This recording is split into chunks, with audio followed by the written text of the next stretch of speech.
बेअंत सिंह जी, उन्होंने कुर्बानी देश के लिए दी, कांग्रेस के लिए नहीं दी, देश के लिए। जो एक मशहूर सिंगर था उसको गोलियों मार के मार दिया गया। आज तक सिद्धू मूसेवाला, उसके परिवार को इंसाफ नहीं मिला, वो दर दर भटक रहे हैं।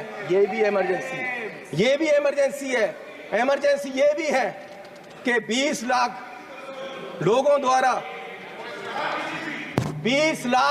द्वारा पंजाब में मेंबर पार्लियामेंट चुना गया और वो एनएस से लगाकर अंदर रखा हुआ है। फ्रीडम ऑफ स्पीच, उसकी कंस्टिट्यूएंसी के लोगों की बात यहां नहीं रख पा रहे। ये भी इमरजेंसी है। इमरजेंसी ये भी है कि विपक्ष के व्यक्तियों को केंद्रीय एजेंसियां कार्रवाई करने के लिए छोड़ दी जाती, उनको अंदर रखा जाता है। ये भी इमरजेंसी है। इमरजेंसी ये भी है कि हजारों किसान, उनको खालिस्तानी कहा जाता है जब वो अपनी मांग रखते हैं। अरे पंजाब कोई देश की धरती नहीं है, पंजाब हमारे देश की धरती है। हरियाणा में नेशनल हाईवे को पक्का जाम कर दिया है और किसान यहां तक नहीं आ पा रहे, उनको मिला नहीं जा रहा। ये भी इमरजेंसी है। इमरजेंसी ये भी है,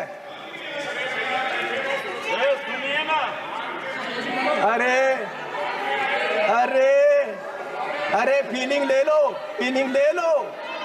गद्दारी का मूल्य मिला है आपको, इसकी फीलिंग ले लो, अच्छा लग रहा है। इमरजेंसी ये भी है कि देश का एक राज्य मणिपुर पिछले 1.5 साल से जल रहा है और उसको अपने हाल पे छोड़ दिया गया है। इमरजेंसी ये भी है।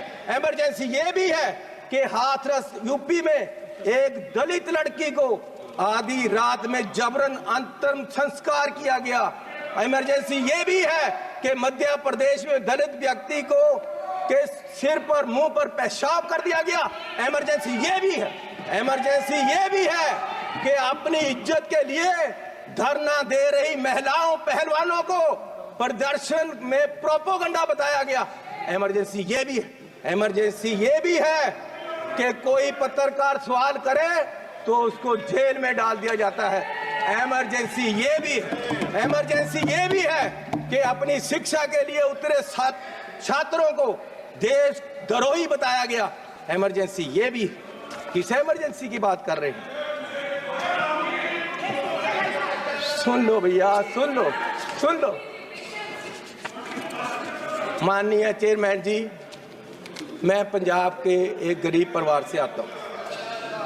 मैं जब पैदा हुआ तो मेरी पढ़ाई सारी सरकार ने की। आज तक मैं यहाँ खड़ा हूँ तो ये कांग्रेस सरकार की रिजर्वेशन पॉलिसी और अंबेडकर साहब का दिया हुआ संविधान और जो हमें स्कॉलरशिप मिलता रहा, कांग्रेस पार्टी ने गरीबों को, बच्चों को जो स्कॉलरशिप दिया, उससे पढ़कर मैंने पीएचडी तक की पढ़ाई की है और ये देन कांग्रेस पार्टी की है। और जब बीजेपी सरकार 2014 में आई, सबसे पहले इन्होंने जो सबसे बुरा काम किया वो किया, स्कॉलरशिप में जो केंद्र का 90% हिस्सा था उसको 60-40 की रेशो पे ले आए और दलितों के पेट पे लात मारी सरकार ने। और आज भी फर्स्ट क्लास से लेकर 8th क्लास तक के स्कॉलरशिप जो गरीब लोगों के बच्चों को मिलते थे वो बंद कर दिए गए हैं इस सरकार द्वारा। ये भी इमरजेंसी। ये दलितों के पेट पर लात मार रहे हैं। और माइनॉरिटी के भी फर्स्ट क्लास से 8th क्लास तक के स्कॉलरशिप इस सरकार के द्वारा बंद कर दिए गए। जब ये सरकार बनी 2014 में तो प्रधानमंत्री जी ने 2 मापदंड देश के सामने देश की इकोनॉमी को देखने के लिए रखे। एक रखा डॉलर की कीमत, दूसरा रखा पेट्रोल और डीजल की कीमत। और मैं आपको माननीय चेयरमैन जी ये बताना चाहता हूं कि पिछले 10 साल में डॉलर की कीमत 25 रुपए बढ़ गई है 10 साल में। और हमारे माननीय प्रधानमंत्री मनमोहन सिंह जी और कांग्रेस की सरकार में ये सिर्फ 13 रुपए बढ़ी थी, डबल बढ़ी है इस सरकार में। और मोदी जी उस समय बोले थे 14 में, जब सरकार बनी नहीं थी, डॉलर की कीमत ज्यादा होने से जो रुपया गिरा, उसके बारे में मोदी जी ने उस समय बोला था क्या कारण है कि देश का रुपया पतला होता जा रहा है। ये जवाब देना होगा आपको, देश जवाब मांग रहा है। समझ नहीं आ रहा प्रधानमंत्री जी गिर रहे हैं या रुपया गिर रहा है। कभी कभी तो लगता है कि रुपए की और सरकार के बीच कंपटीशन चल रहा है कि सरकार ज्यादा गिर रही है या रुपया ज्यादा गिर रहा है।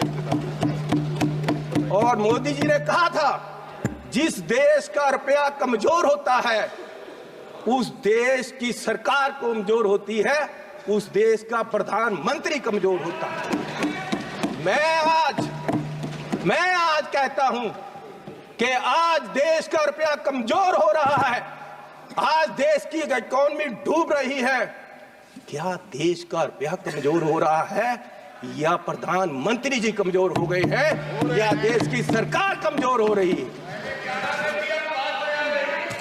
दूसरा, पेट्रोल की कीमतें, इन्होंने कहा प्रधानमंत्री जी ने 2014 में कि पेट्रोल की कीमतें बढ़ रही हैं और मनमोहन सिंह जी को कोई फर्क नहीं पड़ रहा, देश डूब रहा है। तो पिछले 10 सालों में पेट्रोल की कीमतें 23 रुपए बढ़ गई हैं। पिछले 10 सालों में पेट्रोल की कीमत, डीजल की कीमतें 35 रुपए बढ़ गई हैं, जबकि पिछले जो मनमोहन सिंह का समय था उससे क्रूड ऑयल की कीमत $20 प्रति बैरल कम हो गई है। तो मैं पूछना चाहता हूं कि ये पेट्रोल बढ़ रहा है या आपकी कंपनियों की, आपके आमदनियों की आमदन बढ़ रही है? क्या बढ़ा रहे हो? किसको दे रहे हो देश का पैसा? कहां जा रहा है पैसा? गरीब लूटा जा रहा है। माननीय चेयरमैन जी, आप गाड़ी फुल कराने जाओ, 50 लीटर तेल डलवाओ, 2000 रुपया सरकार को चला जाता है।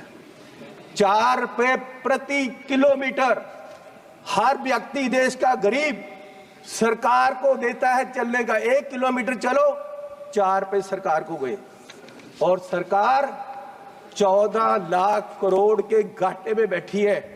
और फिर ये कहते हैं जी बजट में बहुत कुछ मिला।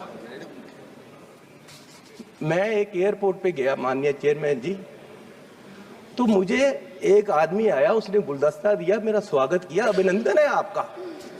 मैंने कहा भैया आप कौन हो, मेरा अभिनंदन क्यों कर रहे? बोले जी हम अडानी जी की तरफ से आपका स्वागत कर रहे। मैंने कहा भैया आप मेरा स्वागत क्यों कर रहे हो? बोले जी अब ये एयरपोर्ट हमारा है, अब हमें इसके मालिक है, 50 साल के लिए हमने ले लिया है।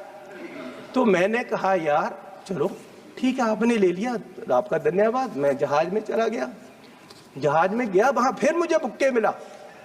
वो कहते जी आपका स्वागत है, हम कंपनी की तरफ से कर रहे। मैंने कहा यार इंडियन एयरलाइन का जहाज है, आप क्या कर रहे हो, आप कौन हो? बोले जी ये जहाज अब हमारी कंपनी का है, ये मोदी जी ने हमें बेच दिया है। तो मैं पूछना चाहता हूं कि क्या क्या बेचोगे, कितना बेचोगे देश को? मैं 7 एयरपोर्ट पे गया, जिनमें लखनऊ, अहमदाबाद, मैंगलोर, जयपुर, गुवाहाटी, त्रिवेंद्रम, मुंबई, ये 7 के 7 एयरपोर्ट अडानी जी की है। 50 साल के लिए उनको दे दिए गए हैं। उनका जो पुत्र है उसकी शादी में गिफ्ट कर दिए गए हैं और हजारों करोड़ रुपए शादी पे लगा। मेरे लड़के की शादी गुरुद्वारा में हुई।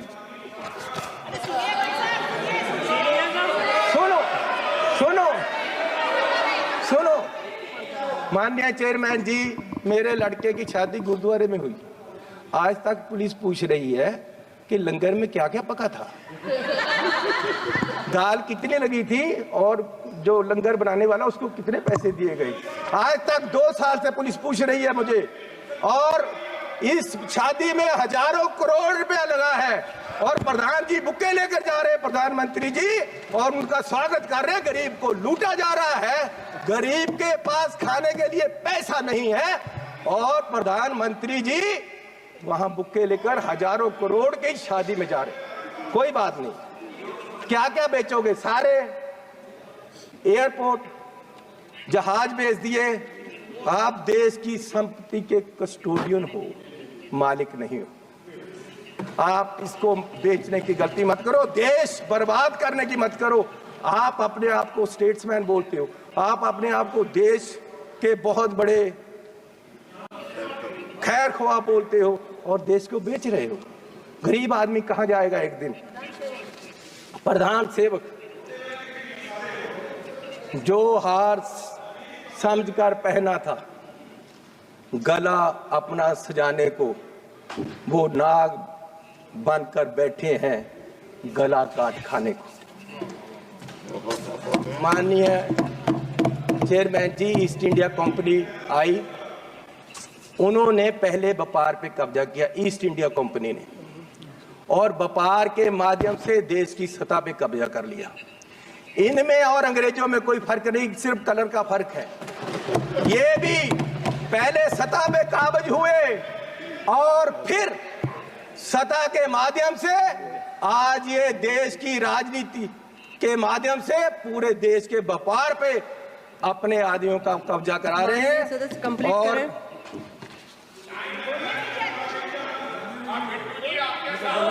मैं बस एक बात करके बोलिए माननीय चेयरमैन जी, कोई बात नहीं, बैठ जाओ जी, बैठ जाओ। बिट्टू जी, आपके पिताजी शहीद हुए थे, माननीय सदस्य, लेकिन मैं आपको कह दूं, वो उस दिन नहीं मरे थे, वो उस दिन मरे जिस दिन आपने कांग्रेस को छोड़ा।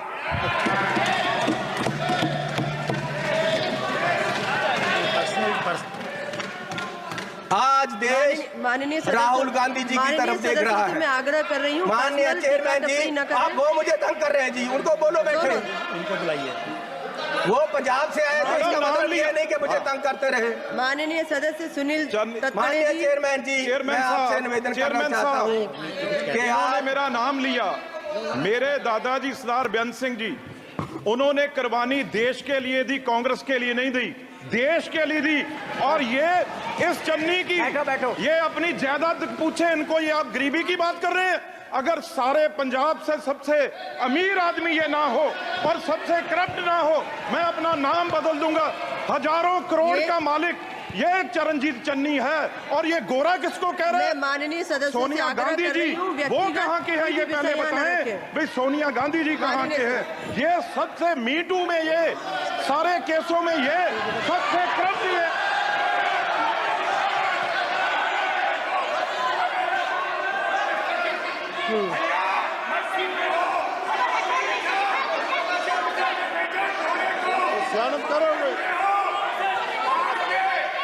माननीय सदस्य अपनी बात कंप्लीट करें।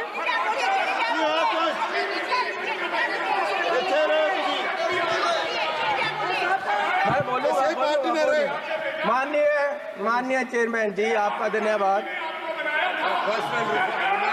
माननीय चेयरमैन जी, बैठो राजा। अरे बोलूंगा। उसको बिठाओ, अपने आदमी बिठाओ। माननीय चेयरमैन जी, मैं लास्ट बात करके बैठ जाना है, और मैं सिर्फ ये बात करना चाहता हूं कि आज, अरे सुनो भैया,